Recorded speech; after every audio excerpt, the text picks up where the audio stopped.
Tikslai. Žmonės dažnai siekia daug tikslų ir sako, aš tą turiu, aš jau viską turiu, man sako, nieko nebereikia. Nors žiūri žmogų ir supranti, kad tikrai jam dar kažko reikia. Ir pats sako, reikia, bet nežinau ko. Tokiu atveju aš dažnai rekomenduoju padaryti labai paprastą testuką, susižymėti savo 5 sritis gyvenimo, kuriuose mes sukamės, aišku, sričių yra gerokai daugiau, kiti testai yra gerokai didesni, bet čia yra toks paprastas testas ir pagal tai galima nustatyti bent jau kokie kryptį mes turim judėti. O testas atrodo labai prastai. Paimam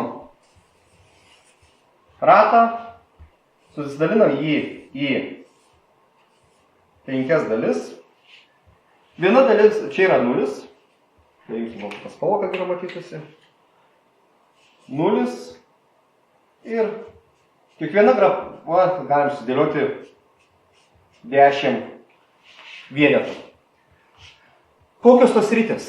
Tai dažniausias, kas yra pas mus finansai. Tai yra finansų sritis. Ką mes žmonės darom? Iš kur finansai ateina? Iš darbo, dirbam. Finansai, darbas, sveikata. Prie sveikatos keliauja mūsų šeima. Aš dalinu per santykiai, nes vieni turim šeimas, kiti turim santykius tiesiog. Ir turim laisvalaikį.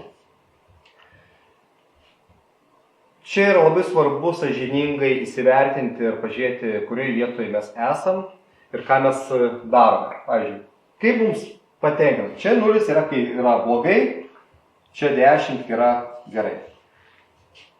Pavyzdžiui, ar esu patenkintas savo finansinę padėtį? Žymiu kažkur tai poziciją. Ar esu patenkintas savo darbu? Galbūt irgi bus čia. Gal darbas labai patinka, darau ką mėgstu, kas tikrai yra faina. Kaip su mano sveikata? Jeigu aš daug dirbu, dažniausiai bus kažkur tai vėl taškas.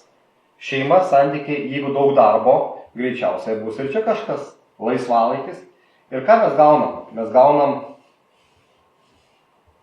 trikampį. O čia turėtų būti balanso ratas, kuriame mes sukamės ir patiriam savo tą ratą. Ratas turi būti gražus, kad jis gražiai judėtų, subalansuotas.